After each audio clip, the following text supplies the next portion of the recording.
Last there, just take it up to the departure end of the runway, then a left turn and a left downwind. Cessna over the threshold, coming up on the white dot, at or beyond the white dot, left turn first available. I got a high wind coming up on about a half-mile final, clear to land at or beyond. Traffic on the left face, you're following a Cessna down, low off your left. Square it up just a little bit, and then we're going to get you in. Start your descent, though. Start your descent on the base. Traffic on final, give me follow on base.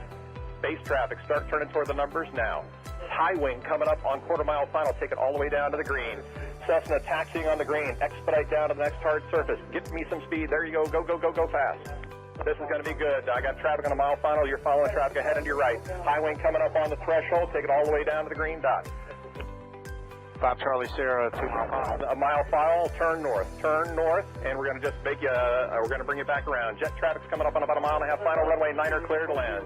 Okay, all right, let's listen up, guys. If you're on final for runway 9, I want you to offset to the left. I got a jet that's landing on runway 9. The jet's cleared to land runway 9 if you can make it. If not, just continue straight ahead. It looks like you're going around for the jet. That's fine, that's fine, that's fine. Oh, we had one right in front of us, sir. Dragger, let's see, what we got, a tricycle, put it down, tricycle, put it down, tail dragger, down to the green dot, then a left turn. Short final here, you cleared land on 9, all the way to the white dot, go down to the white dot. Find somebody to follow out here. Canard, just come to the runway and I might have to just send you around, that'll be fine. And for the jet, you just want to stay in this pattern or you want to go back out for an instrument approach? Stay in a pattern, Charlie Sierra. All right, just stay with me here for a minute. And my tail dragger, let's see, over the numbers, go down to the green.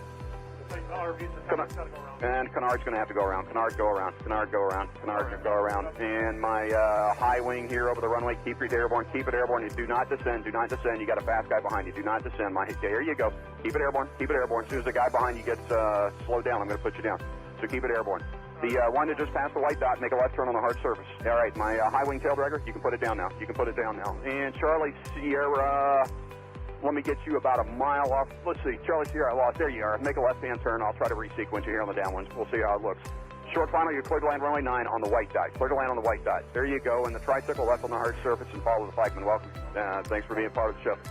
And let's see, just find somebody to follow out follow on the final. And as you get close to the runway, if it's not going to work, we're going to send you around and then try to resequence you. Now, who else got sent around that's not back on the downwind? The Canard?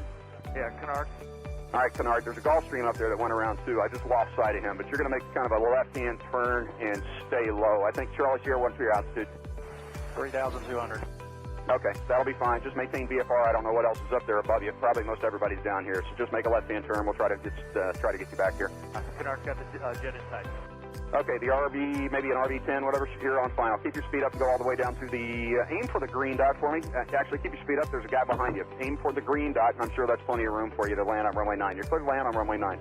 Number 2, you're going to go down to the white dot. Follow the white dot. Actually, you know what? That's 1,500 feet. You're going to land at the white dot.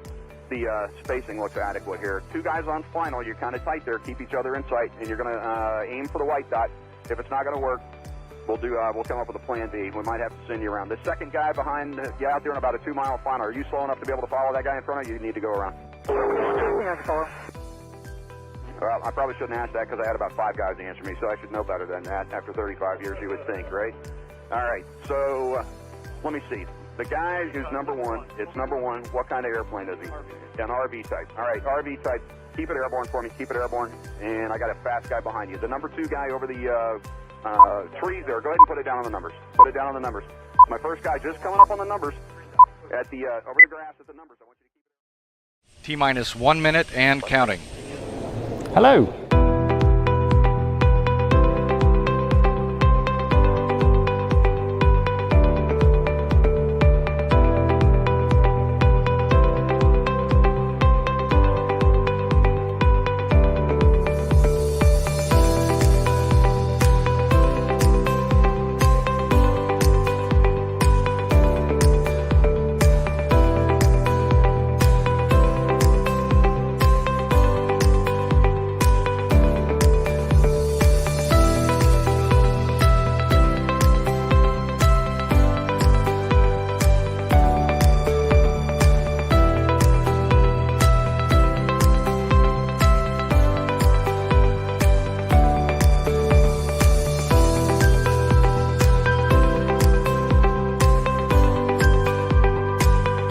Four, three, two, one.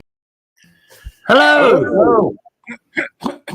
Sorry, let me do that again. Hello, everybody. Welcome to this Thursday evening live stream. It's great to have you here. The weather outside has been pants all day. It was loud pants last night. Dave, what are you looking like that for? Well, the weather here was started off raining, but by 10 it was clear. We've had a beautiful day. Really? Oh, nice. Yes, you were lucky. You were lucky. It's rubbish here, and I got woken up in the night with all sorts of interesting lightning and it was all kicking off, I say. Anyway, welcome. The weather. We'll have some weather in a bit. It looks interesting, should we say? First of all, big thanks to Sky Demon for supporting the live stream. And here is your tip. Hopefully, a useful one for this time of year and something that I need to make more use of. I think if I ever get a chance to fly, that is. There you go. Hi, I'm Hannah from Sky Demon, and this is this week's top tip. One of the options in the logs menu is the debriefing pack, which allows you to generate a document containing lots of useful information about the selected log. It includes a map with your track log overlaid, the virtual radar showing a vertical profile of the flight, and some general flight statistics like flight time and blocks times. Here we can see a post-flight pilot log with the actual times of arrival at the waypoints in your planned route. And there's also a list of significant events during the flight, such as airspace that you went through and airfields and waypoints that you passed. The debriefing pack is a PDF and it can be printed out, saved or shared by email. For more information, go to our website, skydemon.aero.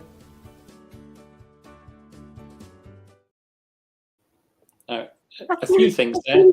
If I had a Sky Demon debriefing pack, it would probably go, "Oh my God, you survived again." And I like the airspace that you went through bit. It'd be nice if it would say with permission or without permission. Yeah, expect MORs from these people. we always all get permission to go through all airspace, don't we? Let's be honest. Yeah, we're good people here, and we do that very well. So I'm gonna. I kind of figured that given that many of us wouldn't have done a huge amount of flying over the winter, thanks to the rubbish weather and the waterlogged runways, a little bit of we're not very good at debriefing, I find, pilots. So I thought, I'm going to give it a go. I'm going to check, see what I did. There you go. Talking right. Well, I guess since Simon isn't in the green room, it must be a recorded weather forecast for the weekend. It is. There you go. Yeah. Evening all, hope you're well this evening. Well, what a mess we've got for this bank holiday weekend coming up weather-wise. Stay across the forecasts very carefully all weekend. Be wary using apps because they're going to be changing all the time. They're trying to predict where showers and individual rain cells are, and to be frank with you, models are useless at doing that. So be very, very careful the sources you're getting your weather information from this weekend. Obviously, you've got the Met Office, Form 214, 215, the Metars, the TAFs and the Gamettes. They're really the ones that you want to be trusting. And us, of course. Of course.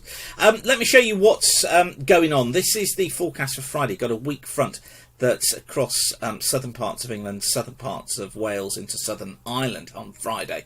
So this is bringing outbreaks of rain with it. Low cloud associated with it as well. Generally non-VFRable conditions along that front. Also, we've got another area of cloud that's across eastern parts of England. Rain affecting northeastern parts of England as well. Better across probably northern Wales, northwest England, much of central and western Scotland, much of Northern Ireland too. But just got to be so careful with this one. Typical bases around 2,000 feet, tops about 8,000 feet. Through this rain area, probably less than 1,000 feet, and the tops up at about 12,000 feet. Elsewhere, 3,000 feet, tops about 10,000 feet. But very, very hit and miss for those bases. So do be aware of that. I have low confidence. For Saturday, this basically epitomises it as well. You notice on the cloud ceiling forecasts here, this area extending down through eastern Scotland, northern England, Northern Ireland, showing those lower cloud bases. That is equivalent to this sort of area here on the frontal chart. So generally in there, non-VFRable overall, very messy situation. Northwestern Scotland, a little bit better, higher bases here, 4,000 feet. Southern parts and central parts of England, morning mist patches, very, very slowly clearing. Once they have, we should be okay for local flying, but again, check the forecast very, very carefully. 2,000 to 3,000 foot bases tops at around 10,000 feet. These fronts kind of hanging around, bringing a few showers, some thicker cloud into potentially southeast England.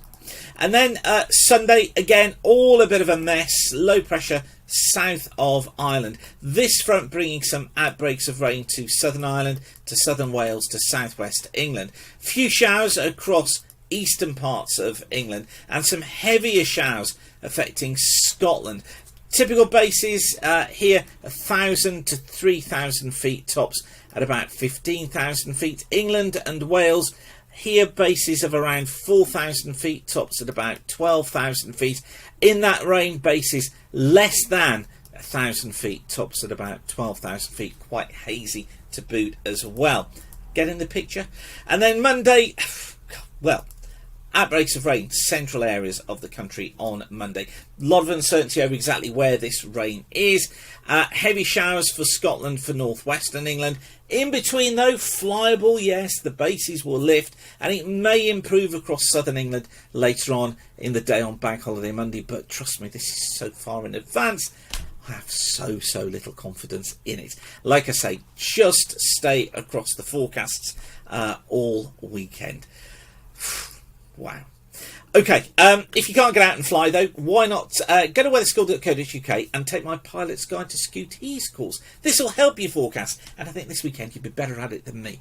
Go and take a look at that course, and it takes 3 hours to do, but it'll show you how you can forecast cloud bases, tops, visibility, showers, rain, winds at all different levels. It's perfect for every pilot, and Scooties, I've said this before, are what I'd be showing pilots every time when it comes to learning Met. Okay, I'm going to leave you with that for now. Have a fantastic weekend, whatever you're doing. Thanks again for watching. Keep the sun shining and bye for now. I'm off for a lie down. See ya. Bye.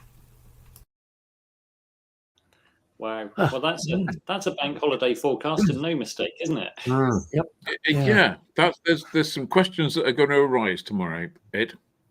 There's definitely, and that ties into our question of the week, which is: are you going to Popham for the Microlight Trade Fair, which is Saturday and Sunday? We are planning to go, but at the moment, I think we may be jumping in the car. I've got to. Well, I reckon it's going to be one of those days where the fog and the mist in the morning will be slow to clear. So if we want to get there at any reasonable time, we're going to end up driving. By the time we've driven and walked around a bit, the weather will then clear to be glorious, and we'll be going, we should have flown, we should have flown, we should have flown, you know, we should have flown. But if it doesn't clear till like 11, then we haven't really got time to do that. So at the moment, if I had to guess, I'm going to guess that we'd be driving. But we'll take a look tomorrow. Who knows? And if you're going to be at Popham, if you're going to be there, come and say hello to us. We'll be walking around thinking we flew in, it was great, or we'll be going, yeah, we had to drive in. There's a few yeses in the comments. Sadly, there's a Paul Goodell who's scrubbed. Well, if you're coming from up north, it was looking a little bit grim, I have to say. Yeah. It is grim up north. Yeah. April. Yeah. Right. Next question of the week. Are you a Fly Club member? Yes. If not, then you can join from £5 a month, fly.co.uk/membership.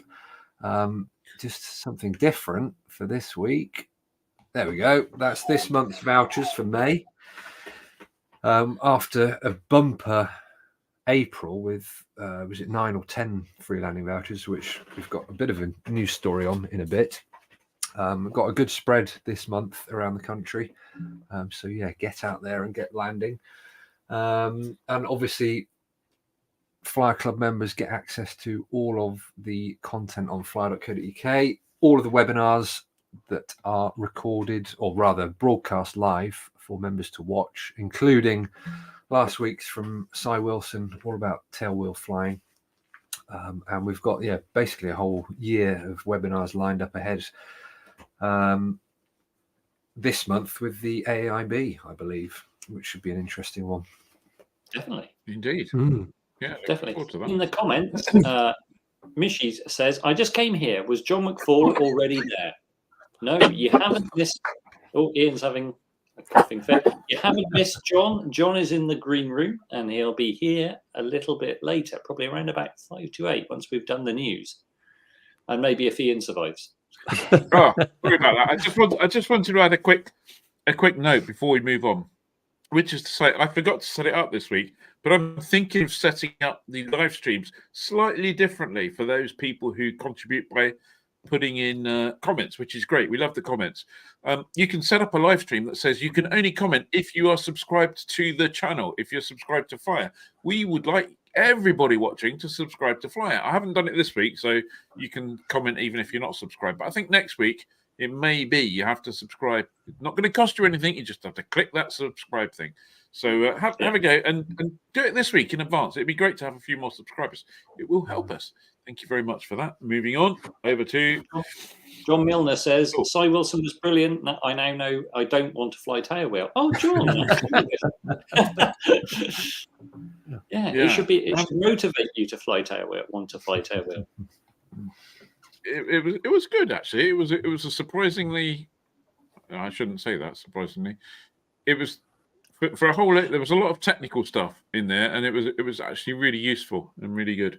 Yep. And I did have someone someone sent me a message afterwards saying, really great webinar. I'm going to make all my instructors who teach tailwheel, make sure they all watch it as part of the thing they have to do. So it was really well received.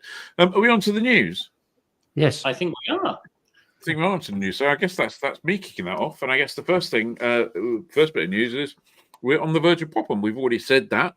But a couple of interesting things. There's the launch of a group at Popham on Saturday called Popham Matters.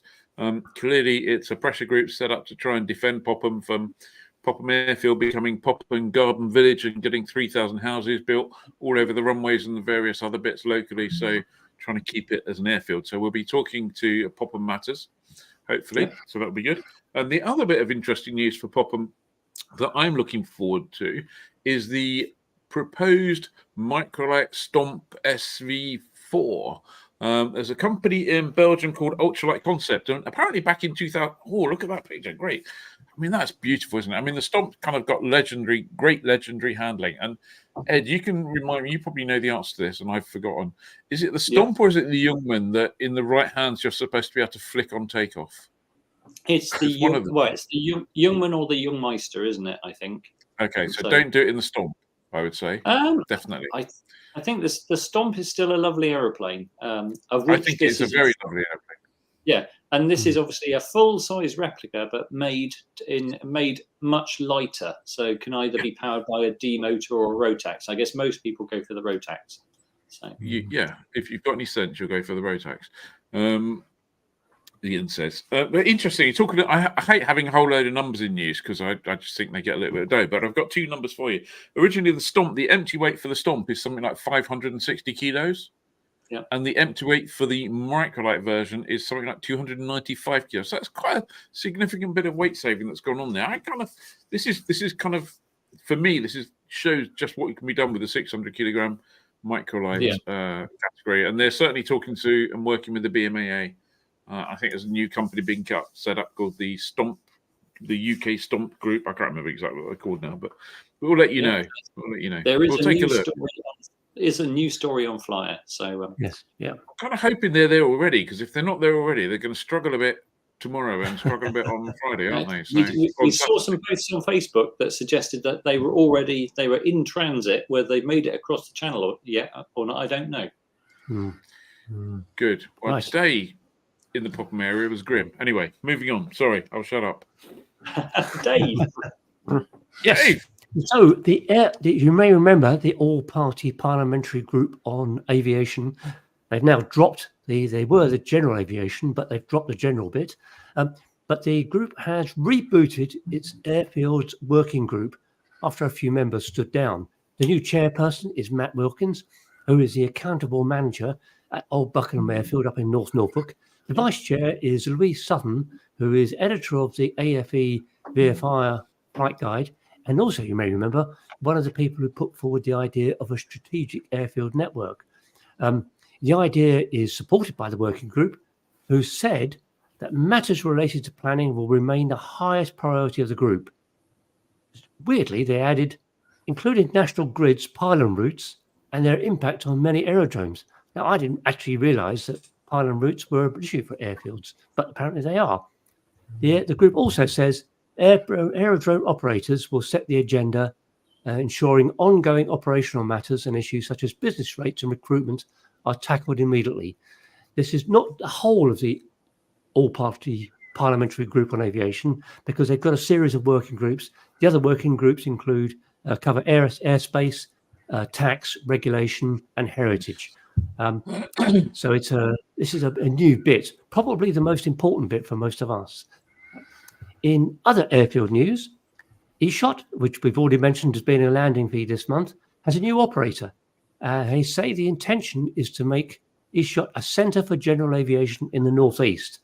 The day-to-day operations at ESHOT will be managed by Flight Operations and Engineering Director Darren Davis, who has more than 30 years' experience as a professional pilot, and Commercial Director Dave Burns. Dave Burns said, "Our vision is to create a space where safety, education, and the aviation and local community can thrive. We look forward to welcoming aviation enthusiasts, students and locals alike, to sharing the passion for flight and become a central hub for all things related in the region." I'm working through this quickly because it's a big story. I've a lot of pieces to this story I've got to do. There's a thread on the Flyer Forum which suggests that Gloucester Airport is to be open on weekdays only, Monday to Friday, from July until October. And the reason is because of a lack of ATC cover. We've not actually been able to verify that claim just yet, although we have unofficial confirmation from a secret source. Yeah, this is the UK's busiest general aviation airport, and if it has to close at weekends, it's going to have a terrible impact on the flight schools and the other businesses on the airfield, not to mention the pilots who want to use it. It's a brilliant airfield. Gloucestershire Airport, it used to be one of the gems in general aviation, an example of how to mix business with all types of flying, coupled with efficiency and competence, and a friendly place too. It just seems to have gone wrong. Yeah, I'm going to have a little gap there because I thought somebody might want to say something, but well, on a roll. I'm going to say something. I was based at Gloucester for a little while, and when I was based at Gloucester over the winter, it was absolutely bloody brilliant. Paul Sengupta, they should get permission to go air ground on the weekends. Yeah, they should. We haven't spoken to Gloucester, and we haven't been able to confirm this. So this is all based on a thread on the forum, which may be true, maybe not true. Who knows? It certainly suggests, I think, that there might be some indemnity flying for residents at the weekend. But I mean, who knows? We don't know. We're just imagining it and making it up. What I do know is, if it does turn out to be true, it will be a complete and utter something else. Complete and utter something that I'm not going to swear. Gloucester would have gone from being absolutely the best general aviation airport of its size in the UK to something that is not even a shadow of its former self. Whatever's less than a shadow. For whatever reason. Yeah. Even last year, 2023, according to the CAA figures, it was still the UK's busiest general aviation airport. I mean, obviously, there's a lot of training goes on. Yeah, there's a lot of flight training. There's professional flight training as well as private pilot flight training. But there's a huge number of businesses there which are all aviation related. It's going to affect everybody. However, it says, bring back Darren. I agree with that. Yep, we all agree with that. Yeah. On the bright side, there is a bright side to this airfield's news story piece. You may remember that the Highlands and Islands airports in Scotland introduced some crazy charges earlier this year, but they've now reduced those charges, some of them anyway, for aircraft up to 2.5 tons. That's us basically. So the rate for a 4-hour block of parking has been cut to £10, and the hourly thereafter has been cut to 60p an hour. So now a 24-hour overnight parking has come down from £87.50 to £21.40, which is much more reasonable.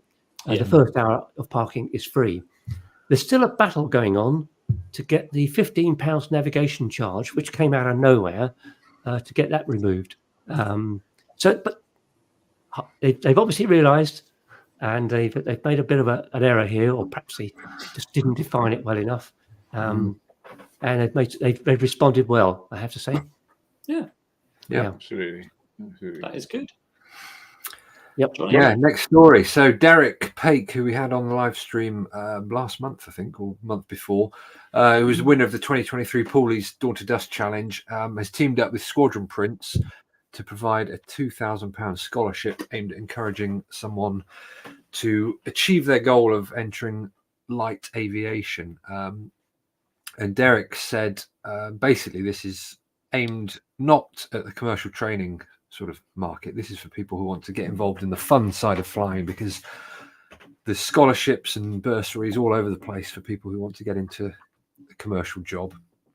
So this is specifically for people that want to get into the fun side of light aircraft. And so judging will be Derek himself, Jill and Berry from Squadron Prints, and some bloke called Ian Seeger, according to the news article.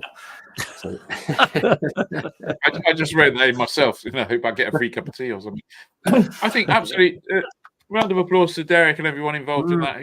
Derek basically took his prize money and went, you know what? I'm going to use this to promote aviation. So top job, Derek. Well done. Bloody brilliant. So you've got until 5th of July to get an application in. There's a story on the Fly website with instructions of how to do that.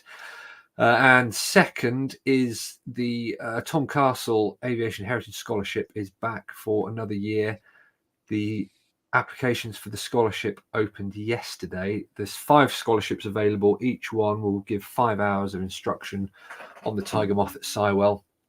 The airplane itself is kind of known as Tom's Tiger now, so it's aimed at people who want to continue vintage aviation, get involved not just in flying the things but maintaining them, looking after them. So that's a really good opportunity for people to get involved. And also there's touch points with some interesting and very what word should I use? Some very key people in the industry from places like Ultimate Warbirds.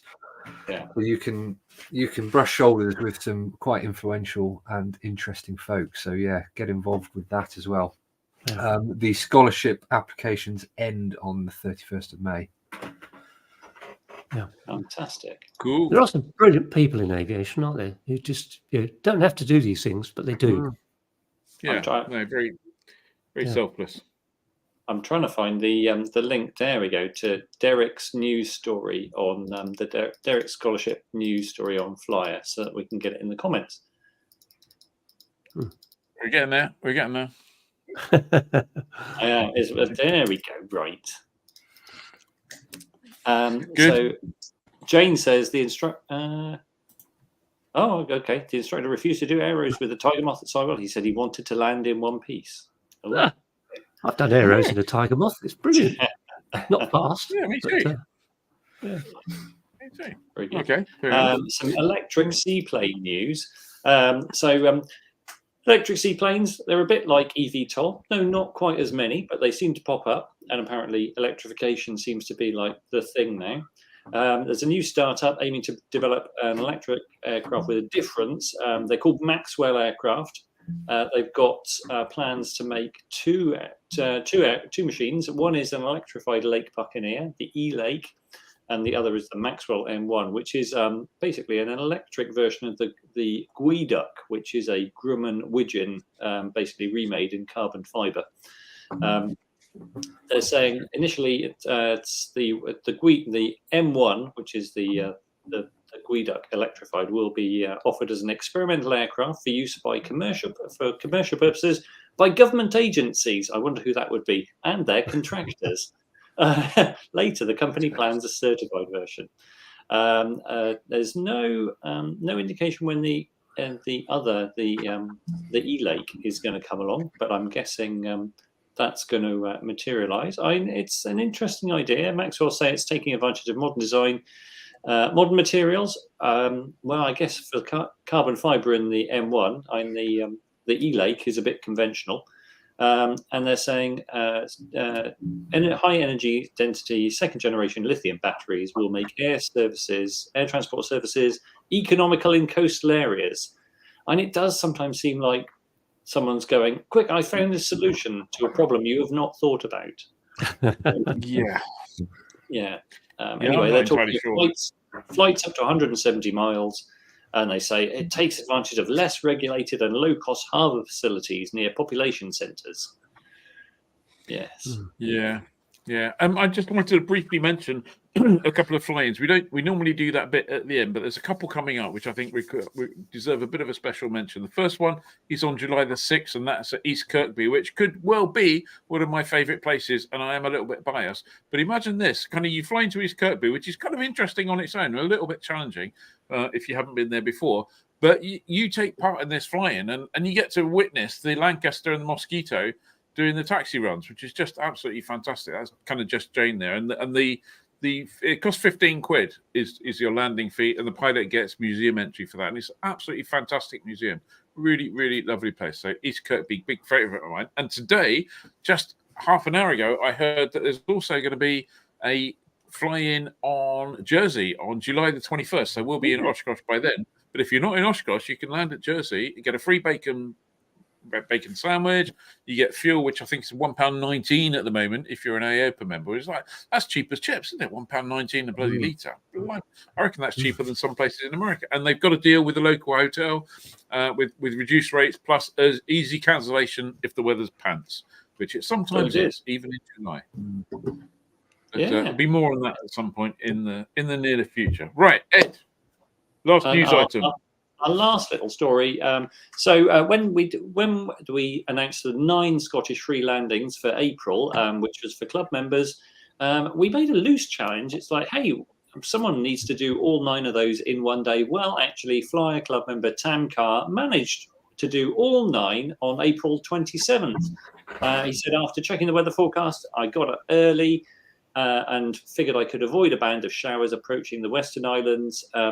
I flew a clockwise circuit from my base at Balado. I was airborne at 0700 and basically went all the way around, ending at Fife, landing there at 16:55, and did all 9 in under 10 hours, 7 hours 25 logged, and said it was an amazing day of flying, east, west, north, and south around Scotland. He said 476 miles at an average speed of 85 miles an hour, and I saved £95. Well done. There you go. Bargain. He didn't go to the 10th one, though, did he? He bottled out on the 10th one. Well, yeah, he's like Clench Common. Where's that? that was quite a long way from Scotland, isn't it, Clench Common? Anyone want to take a guess as to where that is? I thought it was Oban at first, but it's not. Ooh. It's Giant Johnny. I thought it was Oban as well. Someone will let us know in the comments. Right, it's time for John McFall. So let's bring on John. Hello, John. We just need to organise you a little bit. Stand by. There you go. And promote Dave to the top. There you go, Dave. Right. So our guest tonight is John McFall, who is one of those people whose CV makes you think, what the heck have I been doing with my life? John has been selected by the European Space Agency to be part of the Astronaut Reserve Corps. This is pretty remarkable, full stop, but especially since John lost a leg in a motorcycling accident in the year 2000, when aged 19. An accident in Thailand, by the way. It's not even that's exotic. All my motorcycle accidents were in places like Croydon or Peterborough. However, losing a leg has not held John back. He competed as a sprinter at the Olympics, winning a bronze medal in the 2008 Beijing Summer Games.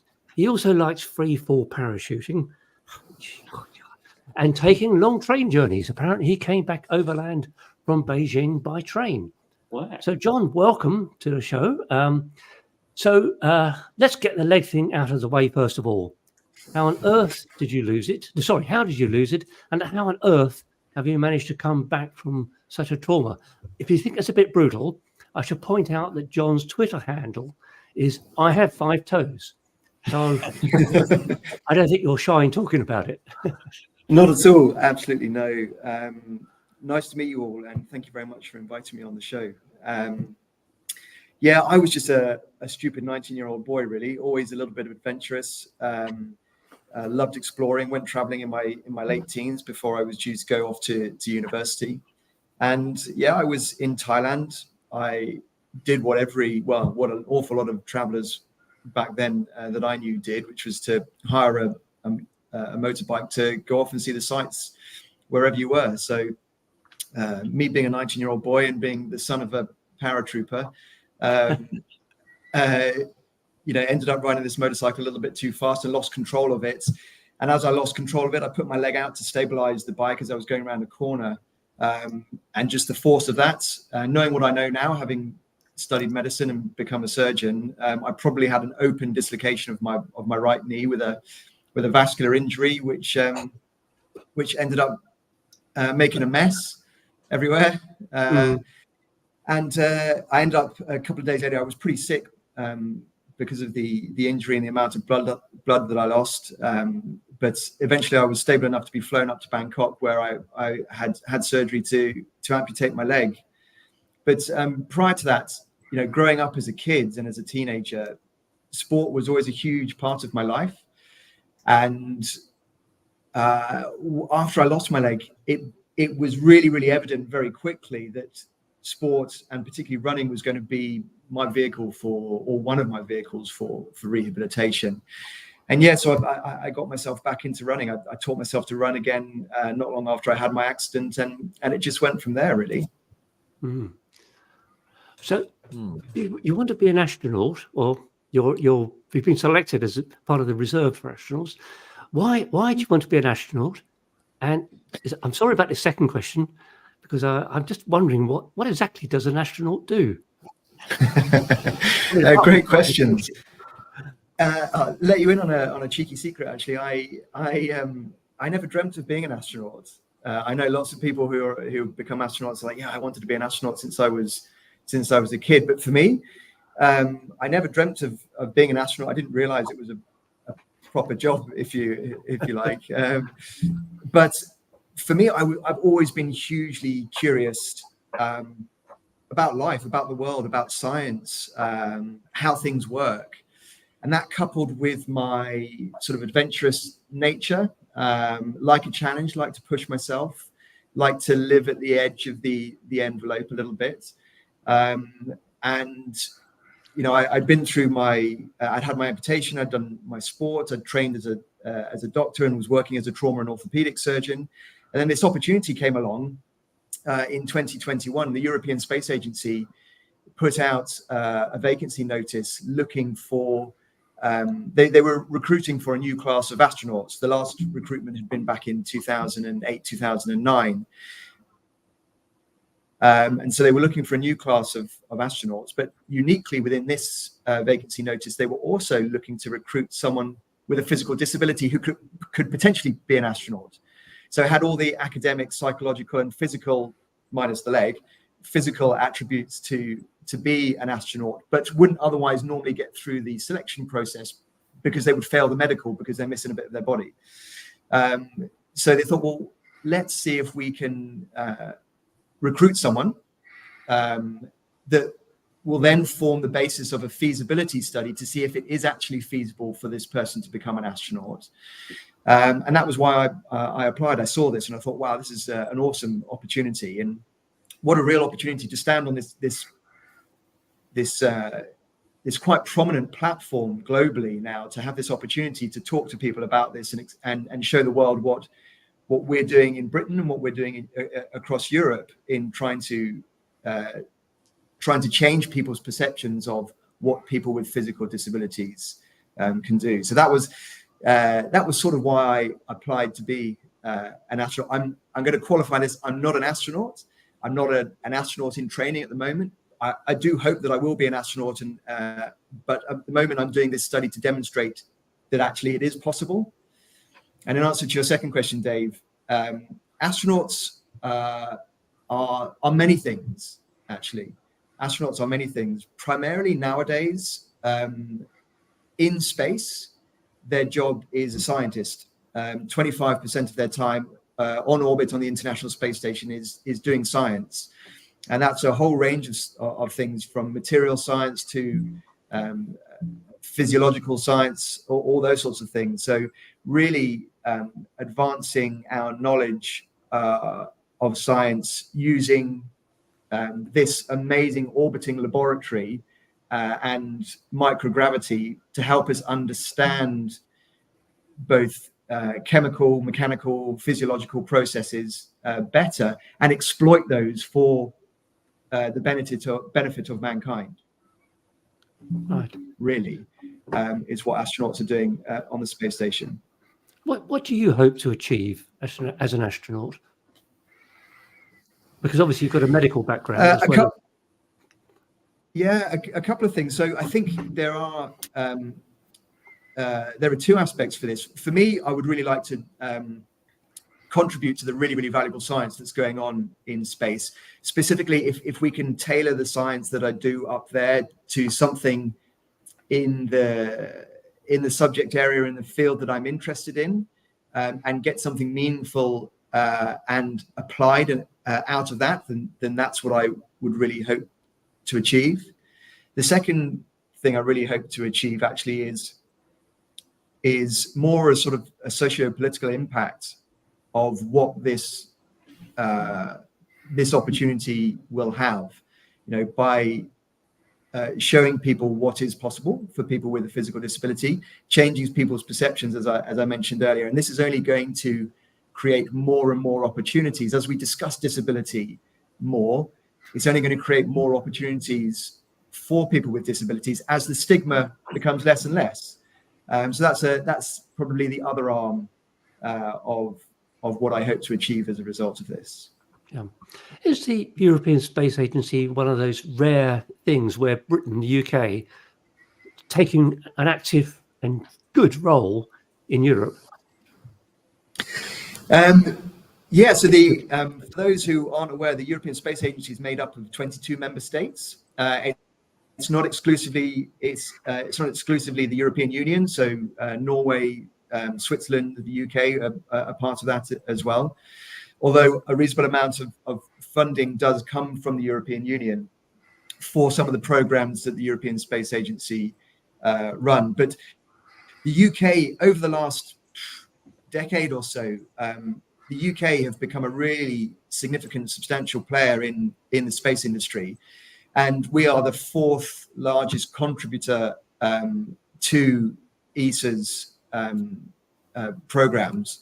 That's behind Germany, France, and Italy, are the three top contributors.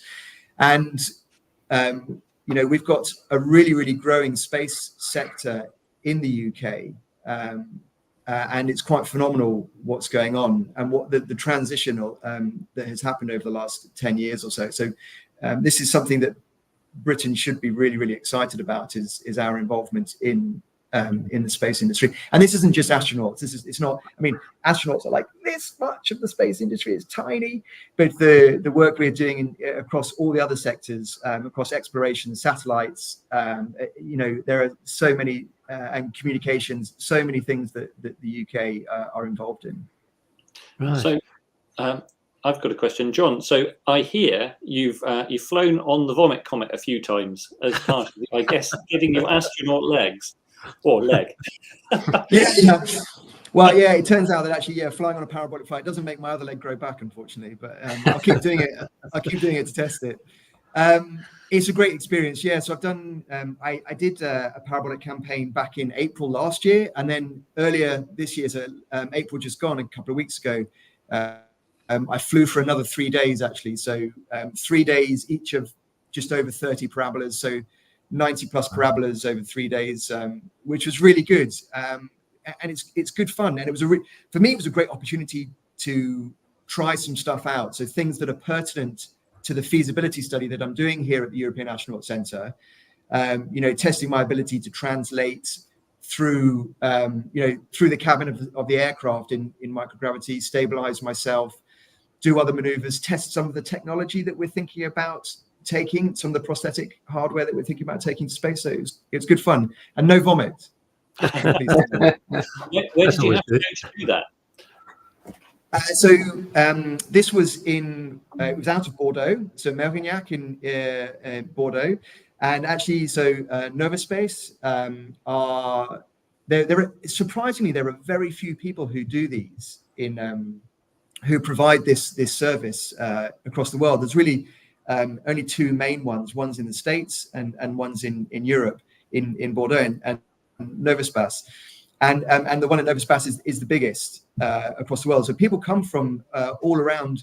It was originally designed as a scientific platform to test scientific experiments in microgravity, but also a potential test bed for experiments that might then go into space, so whether it's satellite technology or whether it's physiological experiments on the International Space Station. So, but it's great. They've been running for 20 plus years or so, and they're a great bunch of people. And I'm guessing no trolley cabin service. No, it's not even the toilets. Right? They have a toilet cubicle with no toilet in it, and signs everywhere saying does not work, do not use. And then you have these. So on your 3 hours in the aircraft, if you need a pee, it's into a very high tech bag. Okay. Wow. Yeah. Right. Is that a bag that people? Is that a bag that people wear, or is there like a communal bag that everyone pees into? Oh no. No. Ironically, it's called a travel john. It's obviously made in America, but no, it's one of those bags that's got a gel in it that when you pee into it, it absorbs it all. A bit like a kind of the material that's in a nappy, but definitely not communal. No. Okay. So, changing the subject quickly, you're also involved with Arability, and you've flown with Arability trustee Neil Tucker in his Bulldog. Who is in the comments? Neil has also lost a leg in a motorcycle accident. So how does that work? I mean, you work one red pedal and he does the other, or what happens? Neil's a great guy, and Arability, what a charity. And I was really honoured and privileged that they got in touch, and I had the pleasure of popping out to see them. And they are unbelievably close to where I live. I'm from Fleet in Hampshire, and they're just down at Blackbush around the corner, so close. And I don't know why Neil's saying he's got leg envy. He's just a part-time amputee. He's like one of those part-time below-knee amputees. But fair enough. He does have a brachial plexus injury as well, so he can't use one arm. But I have to say, so for those of you who don't know, Arability, this organization, this charity, for years have been working really hard to provide opportunities for people with varying disabilities to fly, but not only fly, but also to get them to get their private pilot's license when appropriate. And this has involved, really lobbying CAA and changing the regulations and making people aware that, we still can do stuff with the right adaptations and the right conditions. We can still create these opportunities to allow people with physical disabilities to fly safely. So I went out with Neil in his Bulldog, and I did nothing apart from smile a lot and really have a very enjoyable time, even with Neil's complete brachial plexus injury on his left side and his left part-time amputation of his sort of foot thing that you don't really use. He was able to control the plane fully on his own, which is great. And that's exactly the direction that we should be heading in, is recognizing that is a possibility, and that's an option for those who want to get involved. Mm-hmm. Do you fancy flying yourself? Absolutely, yeah. I was incredibly jealous, and I've never had the opportunity to learn to fly, but I would love to learn to fly. And hopefully this journey that I'm on now will give me the opportunity to pursue a license of sorts. So at the moment, I mean, Does the ESA astronaut community, if they get into space, are they not launched by Russian ships, or is that changing? No, so not at the moment. European astronauts are not have not launched on the Russian platform since before February 2022, so all European astronauts are now flying on SpaceX Falcon and Crew Dragon at the moment, which may be SpaceX and or when maybe Boeing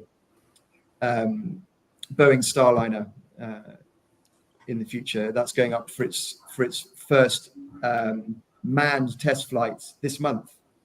Good. Nice. I've got a quick question, but Paul Sengupta, one of our regulars, put something in the comments further up. Have you got any expectation of what it will be like as and when you do? And I'm hopeful you do. I'm sure you do end up in space. But any expectation of how what's conceived as a disability on Earth might actually be a complete level playing field in an environment where you can't run or can't walk when you're floating around in space? Yeah, I think if you break up the mission experience or the space flight experience, so what we're aiming to do, the study that we're doing here at the European Astronaut Centre is make some assumptions about what's going to happen, and we're planning on a 6-month duration, so a long duration mission to the International Space Station. So not a 2-week flight or anything like that, but a 6-month mission as a fully integrated member of the ISS crew. And whilst the images that you see of astronauts floating around the International Space Station doesn't look like they require their lower limbs much, and that may well be the case, but if you fly for longer than 30 days, you have to do exercise countermeasures to maintain your bone density, your muscle mass, your cardiovascular health. And I use a prosthesis to do that. So I would wear a prosthesis to do that, even on the ISS in microgravity. So whilst the day-to-day operational stuff floating around the space station might not make a huge amount of difference, it's still a requirement for some aspects at the moment. With the the knowledge that we have and the equipment that we have and the technology that we have, we still have to exercise up to 120 minutes a day, 6 days a week. Wow. Yeah. So to avoid the really detrimental effects of microgravity.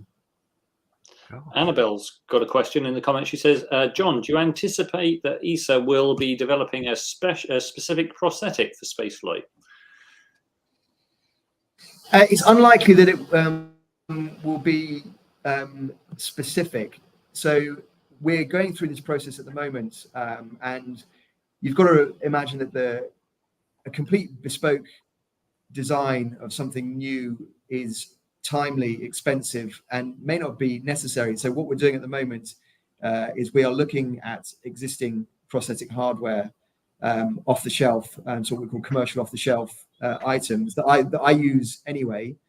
And like if you sent an iPad or a camera or something onto the International Space Station, it has to go through a really rigorous safety review process.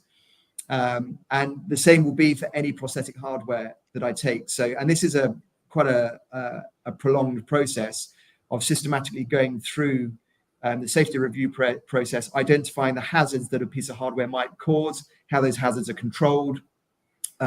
If they're not controlled, what can you implement to then gain a level of control? Do they meet all the verification requirements for flight and all that sort of stuff? So we are going through that process at the moment with already existing off-the-shelf hardware. There's a slightly strange question from Neil Tucker here. I don't know what that means. Perhaps you could explain it. It's as in no need for it. What are your thoughts about not using your leg? Yeah, so I've got a computerized leg. It's not that particular one that Neil's referring to. But interestingly, so we're trying to certify we call them Mechatronic prostheses. So it's a mechanical prosthesis, but has got a microprocessor in it, batteries, hydraulics, gyroscope, accelerometer, which on Earth is really great at really adding some finesse to your gait, really being able to give you a really natural gait in 1G, but not so applicable in microgravity, really. However, what the Mechatronic knees allow you to do is they have an element of programmability. So you can program settings into it, so presets, what we call my modes, that would potentially be beneficial for certain tasks on the space station. Whether it's if you're doing a robotic task where you don't need to use your legs, you're just using your arms, but you want to anchor yourself in some foot restraints for a period of time, then I can, get myself anchored in these foot restraints and then set the leg to say, listen, I'm going to stay in this position, and lock it in that position. For example, it offers a broader range of functionality than a purely mechanical prosthesis might. And so we're aiming to take this Mechatronic knee through the certification process and see how it goes, and see, essentially treat it as a bit of a technology demonstration if I did fly, with a mechanical backup, obviously. What stages are left for you to go through, John? When will you know if you're going to fly as an astronaut? So the feasibility study will be wrapped up by this time next year. And the aim of the feasibility study is to take a business case to the European Space Agency's member states, so the 22 member states I mentioned, and to take that business case to them and say, listen, we've done this feasibility study, and fingers crossed, it will say, we have demonstrated it is feasible, here you go.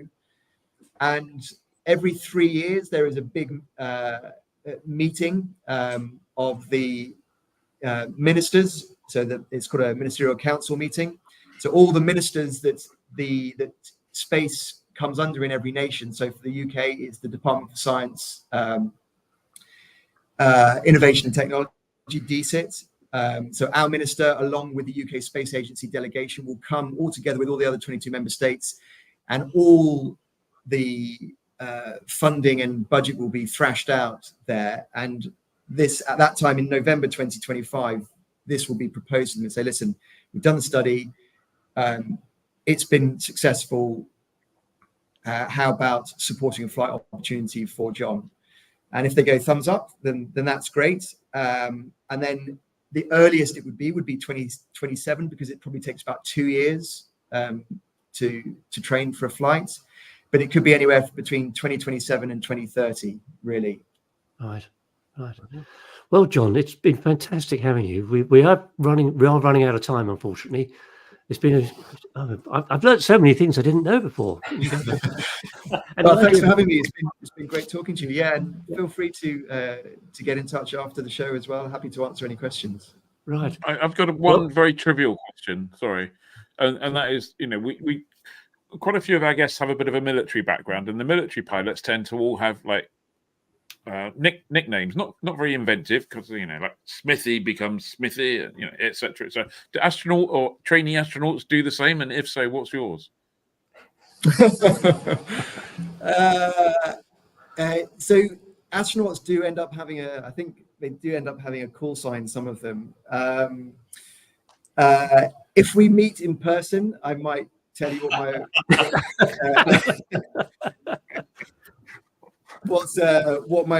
what name I go by occasionally amongst colleagues at the European Astronaut Centre, but I couldn't possibly tell you openly. Okay, your secret remains safe. Fair enough. Okay, sorry to interrupt. I look forward to finding out what that is. Maybe you should go to the Arability ball in November, I think, or December, whenever it is. Yeah, it was in November, and I couldn't get across to it last November, unfortunately, because I'm based in Germany, so it's just a little bit tricky to get over. But I would definitely love to at some point. Have you guys been as well? Yeah, I've been for like years. John, you're training to go to space. Surely you can do Germany to the UK.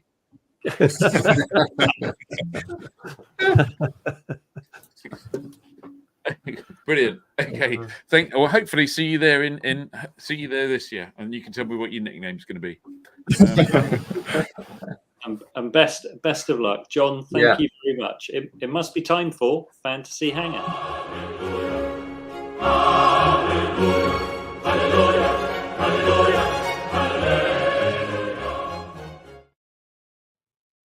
There was an interesting observation. Russ, who's the wheelie plane bloke, said it seems like people with legs that don't work are somewhat overrepresented here tonight, and we've got three guys. And then Paul Segupta says, on average, the attendees tonight fare fewer than 2 legs.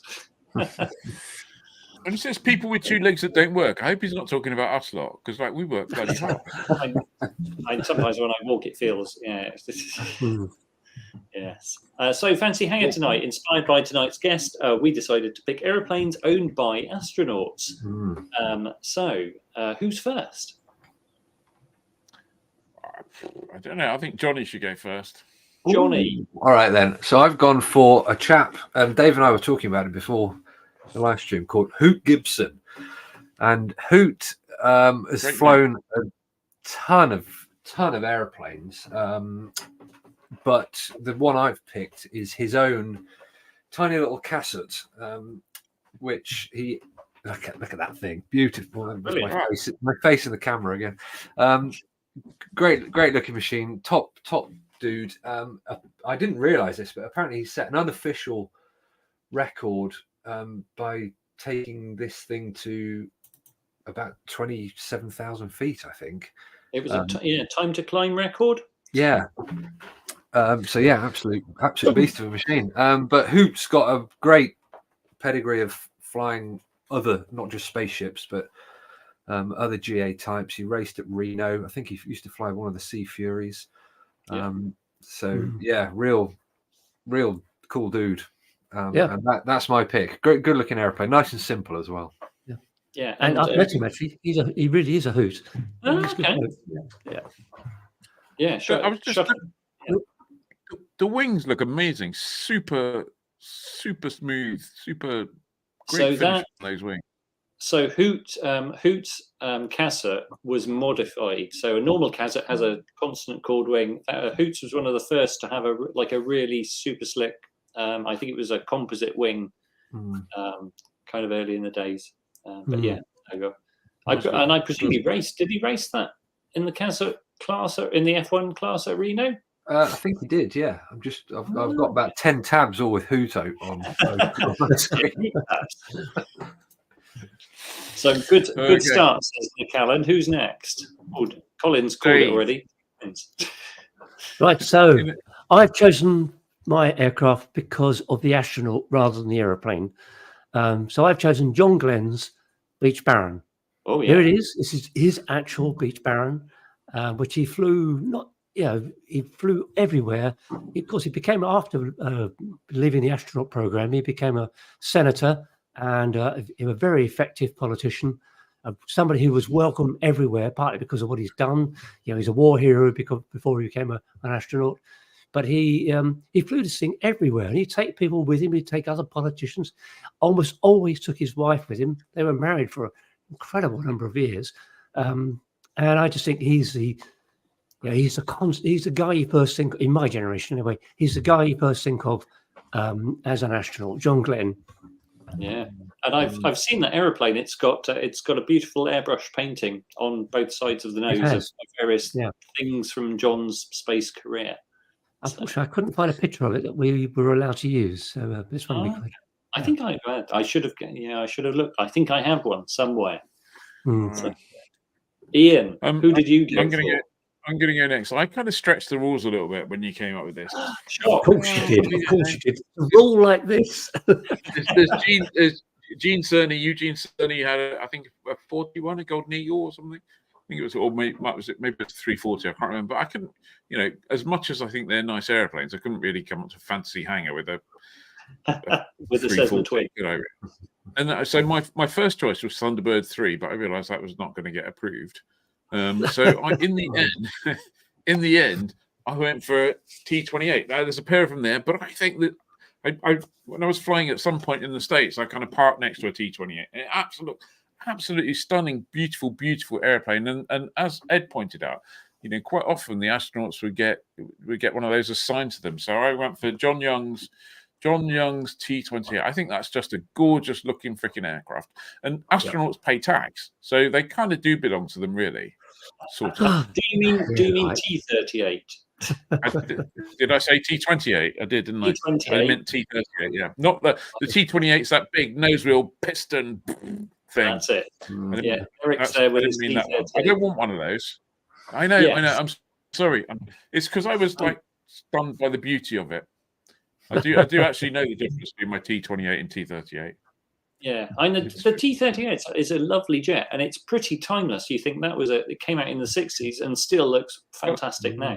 So. I mean, if you were gonna say to a kid, draw me a stunning looking military jet, that's probably what they would draw. And having parked next to one, I just had to hide behind my rental Cessna 172 that was looking a bit tired and just like drool over it. Everyone go, "Are you all right, bud? Are you dribbling?" I go, "Yeah, I'm just looking at that. Sorry." And I think your particular choice of astronaut as well, John Young, was unique in that he flew Gemini, Apollo, the shuttle, and did both elements of Apollo as well. So did command module and lunar module. So I think he's the most astronaut of all the astronauts. Well, and if you've been to Florida, you'll know he's got a road named after him as well, John Young Parkway. I mean, named after him too. Yeah. You know you've made it if you got a name in a shopping centre in Florida. Yeah. There you go. That's my natural choice. That just leaves me, and I went for a different kind of astronaut and his aeroplane. So I went for Mike Melville, and obviously you'll know Mike Melville because he, on Flight 15P of the Spaceship One program, he became the first commercial astronaut, and amazingly, that Spaceship One flight was back in June 2004. So that's 20 years ago this year. This is amazing. Anyway, Mike famously was a very early builder of the Rutan Varivigan, and it was this aeroplane that he took in 1978 to meet Burt Rutan and go, "Hey, look, Burt, I built one of your aeroplanes." And Burt went, "That's brilliant," and hired him on the spot to become Rutan's lead test pilot, which would obviously ultimately lead to him becoming an astronaut. The Varivigan is the first of Rutan's designs. I think it's quite, it's chunky. It's a bit like a Volvo. It's boxy but good. Inspired by the Swiss Saab Viggen, by the Saab Viggen, the Swedish Saab Viggen. Rutan designed it in 1968. It flew in. It's just mean. It's not ugly. It's not ugly, Ian. It's fantastic. Look at it again, people. Annabelle, don't conspire with Ian. I'm completely fine, and I have had my meds today. So, I think the Varivigan is rare and it's cool, and it's like a Varivigan definitely ticks a box that if that was stood in your fancy hangar, people would walk in and go, "Oh my god, that's amazing." Except if you were oh my god, is that the place where we pee in zero gravity? Is what they say. Harsh, but you've managed to make John laugh in the green room. No, Darren, I haven't let fly of that. Have you seen what Heretic said? I don't think so. If you've seen a Varivigan in the flesh, you'll be. This is fantastic. So, yes. Paul Cadell's like Frank Borman owns so many great planes. P-51, P-63, F-86, but his Waco SRE was the best. Nice. And I suspect it was like, how come Ed did not pick any of those? So Ed has found the ugly Rutan. I don't think you're even trying there, Nick. You have not seen things like the Rutan bipod and the Grizzly. And there's far more ugly Rutans. So see, the Grizzly I'll go with. That's pretty. See, and look, Mick Ward agrees with me. He's like, "Very nice, Ed. You win." Heretiques. I'm not angry. I'm just disappointed. Johnny is definitely good plan. Change the subject. Johnny wins. Frank Borman paid $1 towards my dining table. What else have we got? I can't choose. Johnny wins. Ian disqualified. Ian wins. Never mind the rules. Johnny wins. Johnny wins. That's very interesting. Ed wins. There we go. Dave wins. Johnny wins by a mile. Ed wins. Ian wins. I think it's a Johnny wins tonight. Ian wins. I think it's a Johnny. Yeah. Look at it. It's a Johnny wins. No. I'm just going to look at this again. I'm going to put this up for you again once. I mean, just look at that. And Mike Melville actually. Oops, sorry. Let me get rid of that. Did you say Mike Melville built one? Mike Melville built one. Yeah, and there weren't many. They were incredibly rare. Well, unsurprisingly, because should I spend the next 5 years of my life in a dark, dank garage building something that looked like it's been smashed over the head with an ugly stick? No. Well, I think Cap Burton summed it up. I agree. Yeah. Right. Okay. Right. We're over time, so let's quickly whiz through the events. Obviously, the weather is going to affect things this weekend, but the Microlight Trade Fair is on Saturday and Sunday. Friday through the whole weekend, the Warbirds return at Compton Abbas. Maybe, it depends on the weather. Yeah. There's a vintage flying at Enstone, but be careful about Enstone because there's various chunks of it, and this is at the Enstone hangar. Sunday, spring flying. Good luck with that. At Easter Airfield in Scotland. There's a lot of other events planned for the weekend. Just go to the events page on the Flyer website to check them all out. Cool. Fantastic. Brilliant. Well, in that case, it just remains to say thank you very much, everyone out there. I look forward to seeing you next week and have a good flight. Come and say hello at Popham if you're there. Thank you very much, John. It's been a pleasure talking to you. Don't forget to subscribe to the if you're not going to subscribe to Flyer, and why wouldn't you, then don't forget to subscribe to our YouTube channel. So on that basis, thank you very much, everyone. Have a great weekend and see you next week. Bye. Cheerio.